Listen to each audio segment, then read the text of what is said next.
Assalamualaikum warahmatullahi wabarakatuh. Selamat pagi semuanya. Pada pertemuan kali ini, Ibu akan menjelaskan materi bab 2 yaitu tentang kinematika gerak. Pada kinematika gerak ini dibagi lagi menjadi beberapa subbab. Yang pertama itu tentang gerak lurus. Gerak lurus juga dibagi lagi menjadi gerak lurus beraturan dan gerak lurus berubah beraturan. Kemudian nanti akan dibahas tentang gerak melingkar. Gerak melingkar juga dibagi lagi, itu ada gerak melingkar beraturan dan gerak melingkar berubah beraturan. Pasti kalian sudah mempelajari materi ini ya di SMP waktu pelajaran IPA. Nah, sekarang gue akan membahas sedikit tentang kinematika gerak dulu ya. Sebelum ke materi yang lain, apakah kalian tahu tentang gerak lurus? Ada yang tahu tentang gerak lurus? Sebelum ke gerak lurus, dalam pembahasan konsep-konsep fisika seperti konsep gaya dan energi, gerak menjadi salah satu pokok bahasan yang sangat penting dan mendasar. Ilmu yang mempelajari gerak tanpa mempedulikan penyebab timbulnya gerak disebut kinematika. Nah, itu untuk pengertian dari kinematika itu sendiri. Nah, sekarang coba kalian ingat kembali pelajaran di SMP tentang pengertian gerak. Gerak itu apa? Macam-macamnya apa? Contoh-contohnya apa saja? Ya, seperti contoh kecilnya. Kalian mendorong meja dengan kedua tangan. Ya, kalian mendorong meja dengan kedua tangan.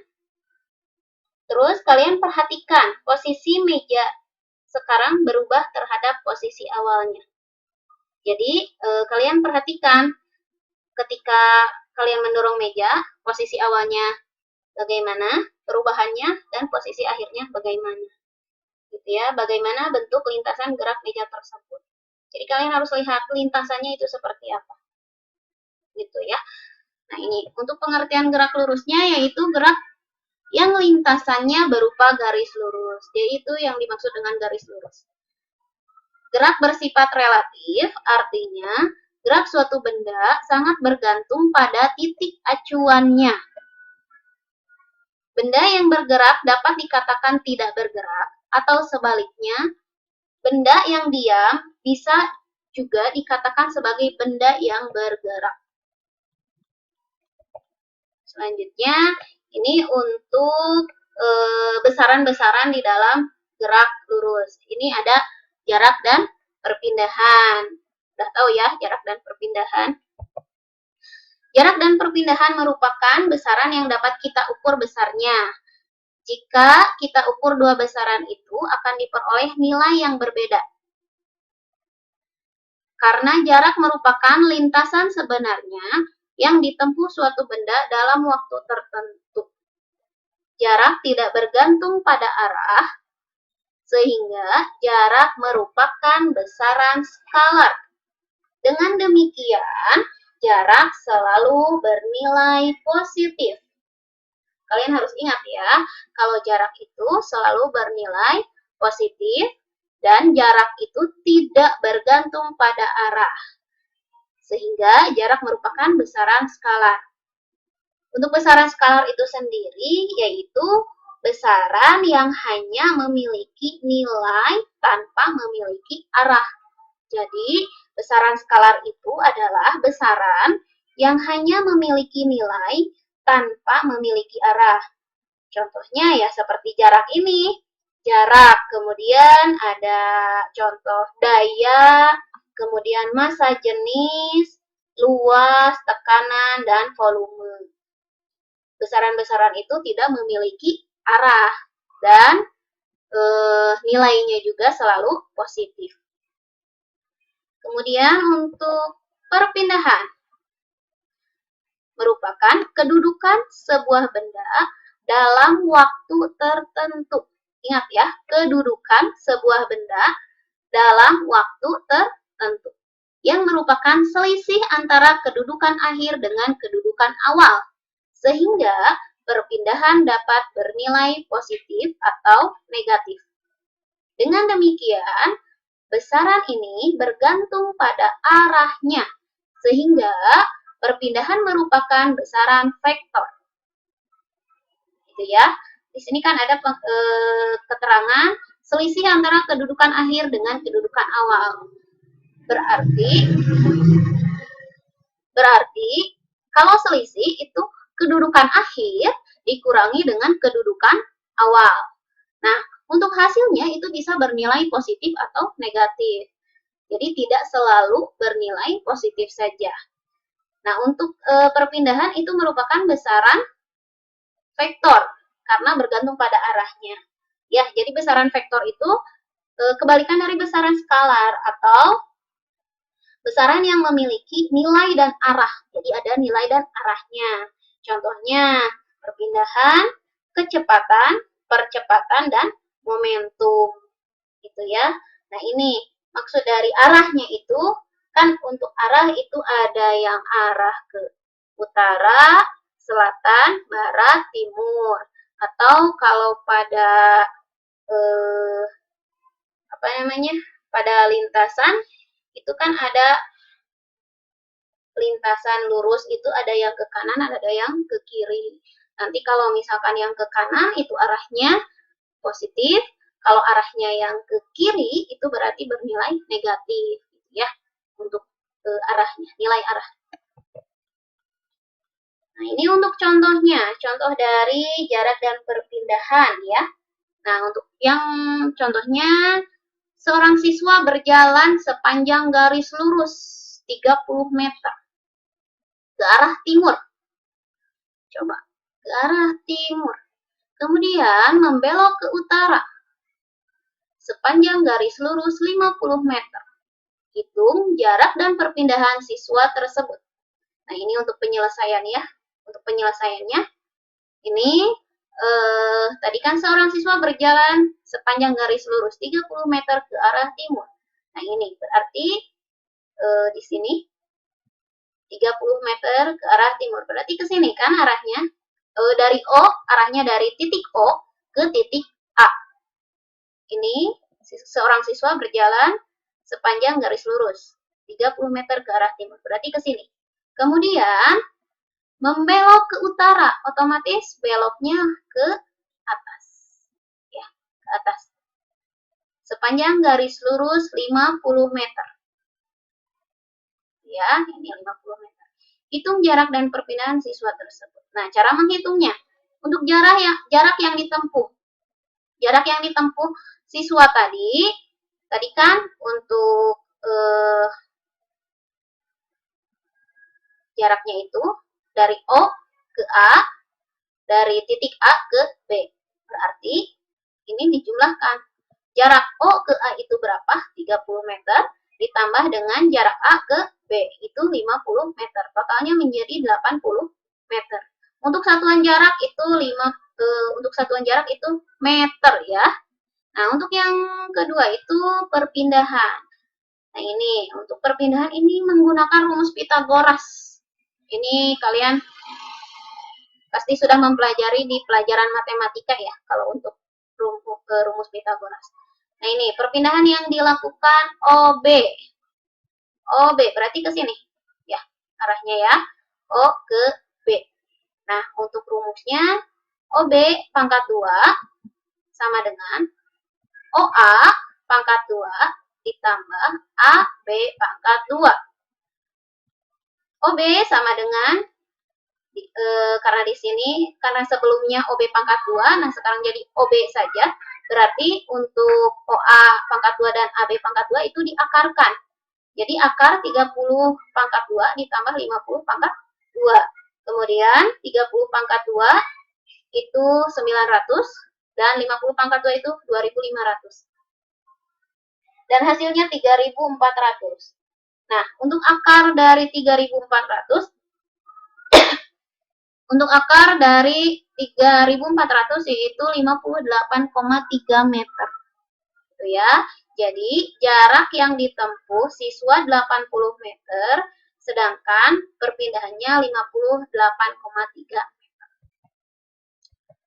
Selanjutnya ada kelajuan dan kecepatan. Kelajuan merupakan besaran skalar tanpa mempedulikan arah geraknya. Sedangkan kecepatan merupakan besaran vektor yang bergantung pada arah gerak benda.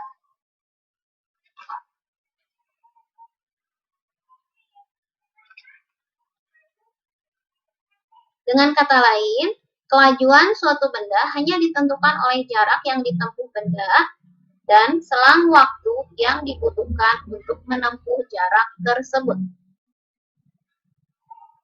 Untuk persamaannya ini ya, besaran kelajuan dapat dirumuskan sebagai berikut. Kelajuan sama dengan jarak dibagi waktu. Satuan jarak itu meter, satuan waktu itu detik atau second. Selanjutnya,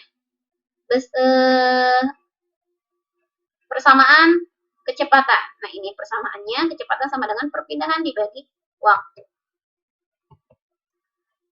Nah, ini untuk kelajuan dan kecepatan itu ada yang disebut dengan kelajuan rata-rata dan kecepatan rata-rata.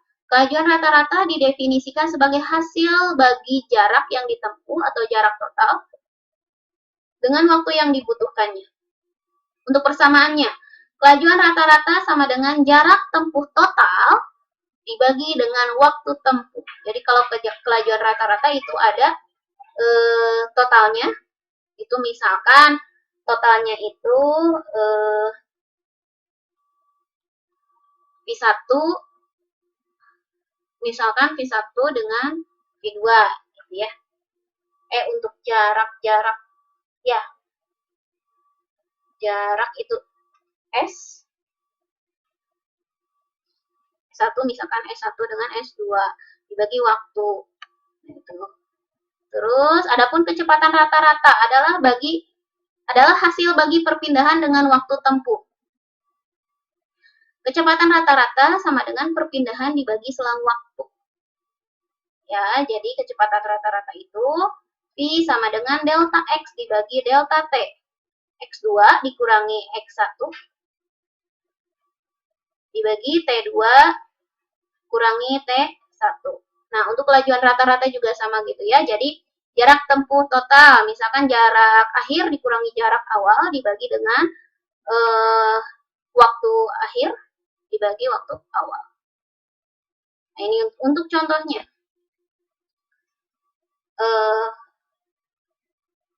Untuk contohnya di sini ada sebuah gambar. Nah, ini gambar di sini menunjukkan seseorang berjalan pada lintasan lurus. Ini anggap aja seseorang ya. Orang tersebut bergerak dari titik A ke titik B. Bergerak dari titik A ke titik B, berarti arahnya ke kiri ya.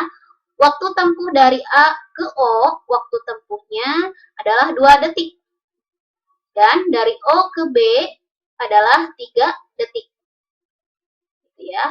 Berapakah kelajuan rata-rata dan berapa pula kecepatan rata-ratanya?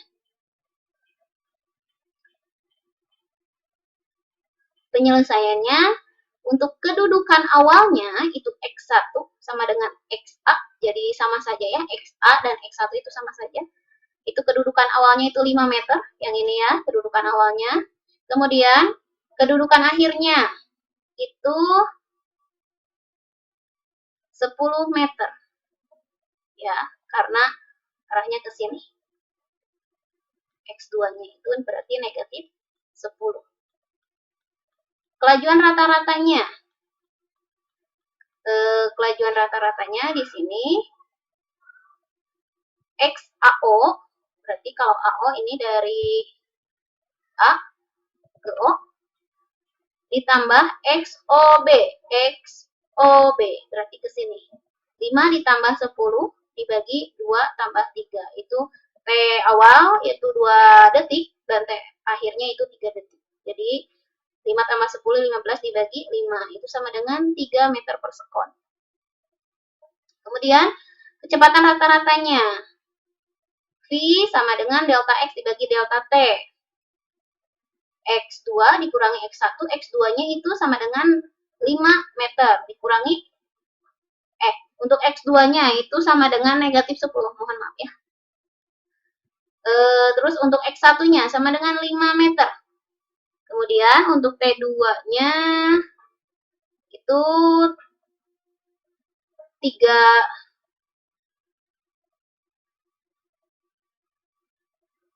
Untuk T2-nya.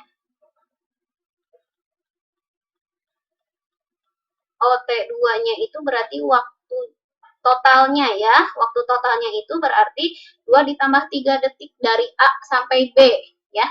Itu berarti 5 detik. 5 detik dikurangi 0. T awalnya, mohon maaf ini salah ya. Bukan T2 dikurangi T2, tapi T2 dikurangi T0. Gitu ya. Jadi T0-nya itu sama dengan 0. Atau T1-nya itu sama dengan 0. Karena awalnya dia berjalannya pada waktu 0 detik ya. Dari 0 detik kemudian ke O berarti itu menjadi 2 detik. Nah, dari O ke B itu 3 detik. Kalau ditotalkan berarti itu 5 detik. Tapi untuk waktu awalnya itu sama dengan 0 detik. Jadi negatif 15 dibagi 5 itu sama dengan negatif 3 meter per sekon. Kemudian kelajuan selalu bernilai positif, artinya tidak bergantung arah. Ya, untuk kelajuan itu bernilai positif. Sedangkan percepatan dapat bernilai positif atau negatif yang berarti bergantung arah. Selanjutnya itu ada percepatan. Suatu benda yang bergerak dikatakan mengalami percepatan jika kecepatannya berubah. Percepatan merupakan besaran vektor. Tadi udah dibahas ya kalau besaran vektor itu apa. Percepatan didefinisikan sebagai perubahan kecepatan atau delta V dibagi selang waktunya, delta T. Ingat ya, perubahan kecepatan itu delta V, selang waktu itu delta T. Yang namanya perubahan berarti itu delta ya, ada akhir dan awal. Jika kecepatan gerak benda berubah dari V1 ke V2 pada selang waktu T1 hingga T2, percepatannya atau A dirumuskan dengan A sama dengan, berarti A itu percepatan ya, A sama dengan delta V dibagi delta T. Delta V itu sama dengan V2 dikurangi dengan V1. Karena untuk delta itu perubahan ya. Perubahan itu berarti ada selisih ya antara akhir dan awal. Untuk keterangannya, A merupakan percepatan dan satuannya meter per sekon pangkat 2. Terus untuk delta V-nya itu merupakan perubahan kecepatan meter per sekon. Delta T-nya itu selang waktu, satuannya sekon. V1-nya itu kecepatan awal meter per sekon, V2-nya kecepatan akhir. Nah, ini untuk contohnya. Sebuah kelereng digelindingkan dari keadaan diam pada suatu bidang miring. Kecepatan kelereng menjadi 3 meter per sekon setelah bergerak selama 5 sekon. Berapakah percepatan rata-rata kelereng tersebut? Ya, pertanyaannya. Untuk penyelesaiannya, diketahui T1 sama dengan 0 sekon. Ya. Kemudian V1-nya sama dengan 0. T2-nya sama dengan 5 sekon. Karena dia setelah bergerak selama, kecepatan kelereng menjadi 3 meter per sekon setelah bergerak selama 5 sekon. Jadi kan awalnya itu 0, berarti setelah bergerak itu menjadi 5 sekon. Untuk V2-nya itu 3 meter per sekon. Yang ditanyakan yaitu percepatan rata-ratanya. Ya, jawabannya A sama dengan delta V dibagi delta T. Delta V-nya itu V akhirnya 3 dikurangi 0.